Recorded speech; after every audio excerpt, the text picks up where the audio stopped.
Good afternoon. My name is Mark Batson, Executive Director of Policy Bridge, and today at the City Club of Cleveland, we'll be hearing from Mr. Harry C. Alford, CEO of the National Black Chamber of Commerce. We'd like to thank all of those who are in attendance and friends and supporters of Policy Bridge. We are very grateful for all of the support we've received in partnership with the City Club and the forums that we've performed, and with all the other organizations that we've collaborated with in our short existence. Mr. Harry C. Alford, in less than a decade, has established himself as the nation's preeminent champion of African American business empowerment, from a visionary concept of what blacks need to do to fully seize their place in the economic mainstream. Mr. Alford has built a global organization that has earned a place at the table in the White House and the top levels of corporate America. As the intellectual and spiritual linchpin of the NBCC, Mr. Alford has been responsible for opening doors that have led to billions of dollars in new business for black-owned businesses throughout the nation. His courage and leadership has been noted by all in the rebuilding of the Gulf Coast in the aftermath of Hurricane Katrina.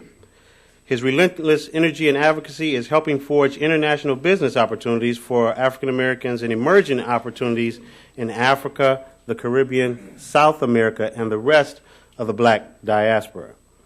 Just a little bit of how we came to know Mr. Alford was through an article that I saw in the Call and Post, and shameless plug, Mr. James Wade of the Call and Post, business editor, Call and Post, and it was a strong opinion on support for jobs for African Americans in urban core cities. That was directly in line with some thinking that Policy Bridge, our board advisors, had in mind going into 2009 as far as advocating for opportunities in the urban core around the stimulus package. And part of this is to give you a picture of how fast all of this advocacy is occurring, and to highlight the fact that Mr. Alford is at the apex of that advocacy for African Americans in Washington, D.C. There are a number of different efforts out there for positions being put forth to the Obama administration by many different entities. And we came up with, as Policy Bridge, with Hope for Urban America.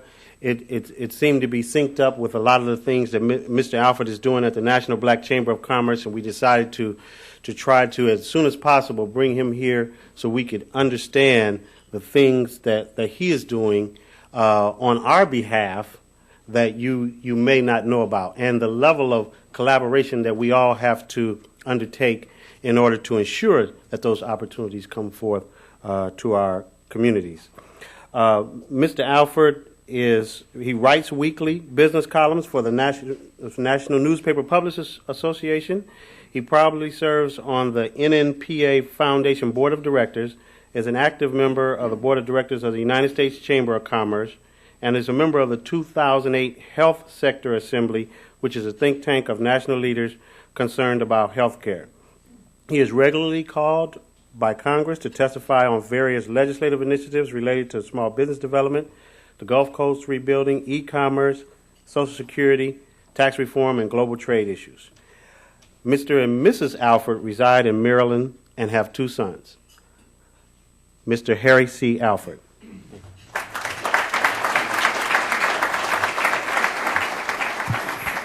Thank you, Mark. Can you hear me? Good afternoon.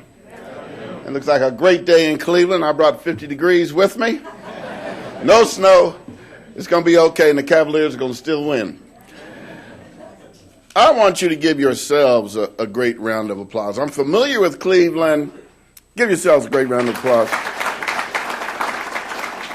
It's a beautiful sight out there. I'm familiar with Cleveland because it was in Cleveland back in 1971, July the 28th, 1971, where I had to commit and capitulate to the United States draft, and went into the Army here, off to Fort Jackson. I was living in Toledo, working with Procter & Gamble, and Cleveland became the induction center.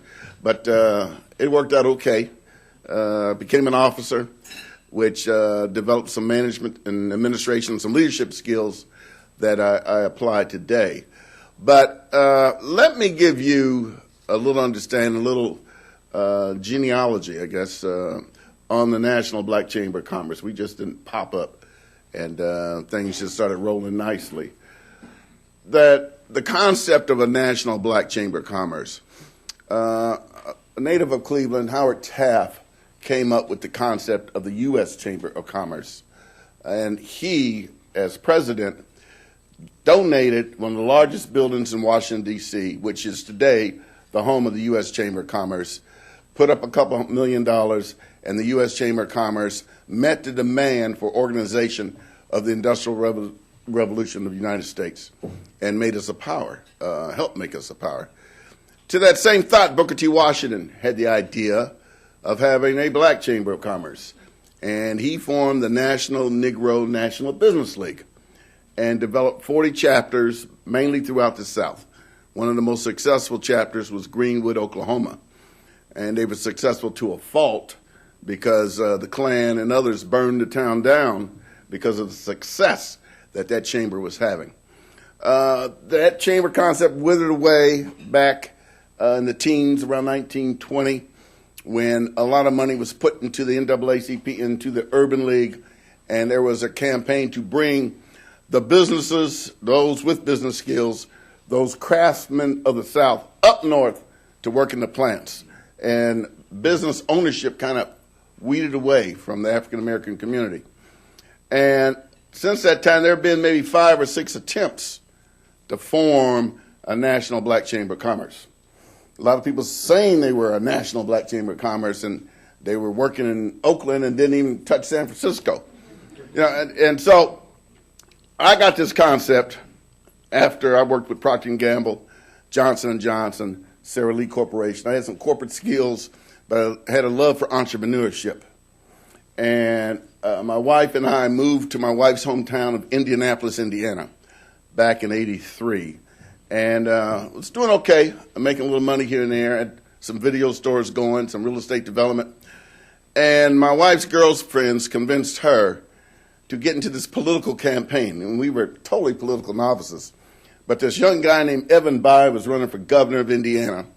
And they wanted her to work with them to work the campaign. And one of the campaign pledges of Governor Bayh, soon to be Governor Bayh, was that the state of Indiana was doing less than 5%, doing less than 2% with minority firms on the state contracting, and he was going to get that up to 5% in his first term. So he won the election, and little did we know that after you win the election, all the workers sit down and cut up the jobs. And they were having a strategy session, and my next door neighbor became director of personnel for the state, and my wife was on the transition team. And this job of Deputy Commissioner for Minority Business Development was up for renewal. It's a political position, and they couldn't find anybody to fit the job description. And my neighbor told my wife, "That's your husband, girl, that's your husband. You know, that's what he can do." And basically that job was to teach minority businesses how to do business with the state, how to market their skills, and show them where the opportunity was. And they asked me to apply for the job. And there was a lady named Carolyn Mosby from Gary, Indiana, state senator, who wrote the legislation for that job. And she said, "If you take this job, I will watch your back." I pledged to that. And that convinced me that maybe I could do some politics. And I met the governor, and he says, "You get me at 5% in 4 years."